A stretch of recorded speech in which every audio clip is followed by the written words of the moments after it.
게다가 비행기는 프로펠러? 아니, 프로펠러가 왜 여기서 나와? 안녕하세요. 오늘은 지난번 영상을 통해 소개했던 저렴한 유럽 왕복 티켓의 항공사인 LOT 폴란드 항공을 리뷰해보고자 합니다. 저는 지난 4월 6일에 인천공항에 도착해서 유럽에서 사용할 사전 구매 유심을 수령하고 어플로 신청한 유로화를 환전받은 뒤에 수화물을 붙이러 폴란드 항공 데스크로 이동했습니다. 다른 항공사들과 마찬가지로 온라인 체크인을 한 승객과 온라인 체크인을 하지 않은 승객이 따로 줄을 섰고 온라인 체크인을 미리 한 덕분에 거의 기다리지 않고 수화물을 붙일 수 있었습니다.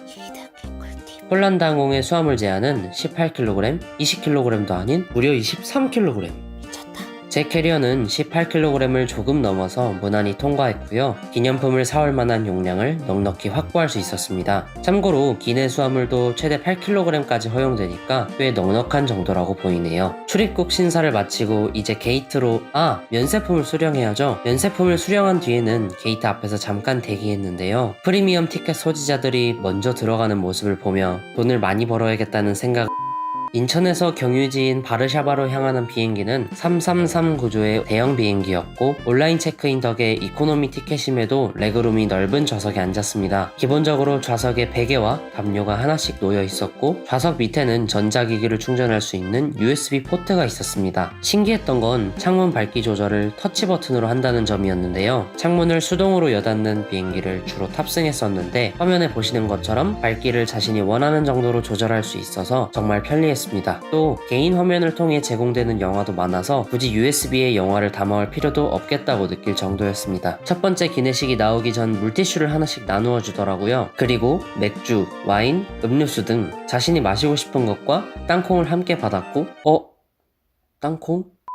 승무원에게 요청하면 얼마든지 더 받을 수 있었습니다. 한마디로 티켓값은 저가항공 못지 않았지만 항공기 내 서비스는 저가항공이 절대 아니었다는 겁니다. 하지만 기내식은 별점으로 매기자면 5점 만점에 3점 정도? 다른 메뉴인데도 비슷한 맛이라서 물리는 느낌이 있었어요. 하지만 괜찮습니다. 폴란드 항공에는 신라면이 있으니까요. 사실 첫 기내식이 제일 별로여서 라면만 기다리다가 도저히 못 참겠어서 승무원에게 지금 먹을 수 있냐고 물어보니까 당연히 먹을 수 있다면서 따라오라고 하더라고요. 비행기 맨 뒤쪽에는 스낵바가 마련되어 있었고 라면과 각종 간식, 음료수를 마음껏 즐길 수 있었습니다. 폴란드 항공 티켓은 경유 시간이 40분으로 아주 짧은 것도 있었는데요. 바르샤바 공항 자체가 워낙 작고 출입국 심사나 짐 검사가 금방 끝나서 짧은 환승 시간은 걱정하지 않으셔도 괜찮을 것 같습니다. 제 최종 목적지인 베를린으로 향하는 비행기를 타기 위해서는 아주 먼 곳에 있는 게이트까지 갔어야 했는데요. 게이트 안으로 들어간 뒤에는 버스에 탑승해 비행기까지 이동했습니다. 비행기 타려고 이렇게 버스를 오래 타본 건 처음일 정도로 정말 멀었습니다.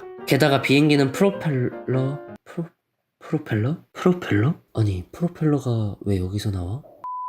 진짜 신기했던 건 비행기가 하나도 안 흔들리고 안정성이 좋다고 느껴질 정도로 평화로웠습니다. 인천에서 베를린으로 출국하는 비행기와 부다페스트에서 인천으로 귀국하는 비행기는 몇 가지 공통점과 차이점이 있었습니다. 먼저 공통점부터 살펴보자면 시트구루에서 좌석을 확인하고 이륙 36시간 전 온라인 체크인을 통해 좋은 좌석을 지정받을 수 있었고 이 비행기를 탑승해 바르샤바에 가고 333 비행기에 탑승해 최종 목적지로 향하는데 밥 먹고 라면 먹고 진짜 개꿀맛 영화도 보면서 잘 도착했습니다. 차이점이라면 귀국하는 비행편에서는 이 비행기가 프로펠러가 없는 신식이었고 좌석 하단에 USB 포트나 220V 콘센트가 없고 110V 콘센트만 있는 대신 개인 터치스크린 측면에 USB 포트가 있었습니다. 오히려 선이 옆 사람에게 넘어갈 일이 없어서 저는 이게 더 편했어요. 테이블이 조금 작아져서 밥 먹을 때 불편했지만 출국편보다 귀국편 밥이 조금 더 맛있어서 좋았습니다. 참고로 고추장도 요청하면 주더라고요. 옆 사람이 먹길래 저도 받을까 하다가 승무원 부를 타이밍을 놓쳐서 못 먹었습니다. 진짜 먹고 싶었는데. 그런데 결국엔 비슷한 맛이라서 라면을 안 먹을 수가 없었는데 신라면 대신 농심 김치라면을 제공받은 것도 차이점이었네요. 자, 여기까지가 폴란드 항공 비행기를 직접 타본 리뷰였습니다. 학생호님 5, 60만원대로 티켓을 구입해서 이 정도 서비스를 받을 수 있다면 저는 학생호님을 선택할 수 있는 만 26세가 되기 전까지 유럽을 갈 일이 있을 때 무조건 폴란드 항공을 선택할 것 같아요. 여러분들도 폴란드 항공 타고 가성비 끝판왕 유럽 여행을 하고 싶으시다면 지난 항공권 구매 영상을 참고하셔서 재밌게 즐기고 오시길 바라겠습니다. 그럼 오늘도 영상 봐주셔서 감사하고 다음엔 유럽 도시간 이동의 주요 수단인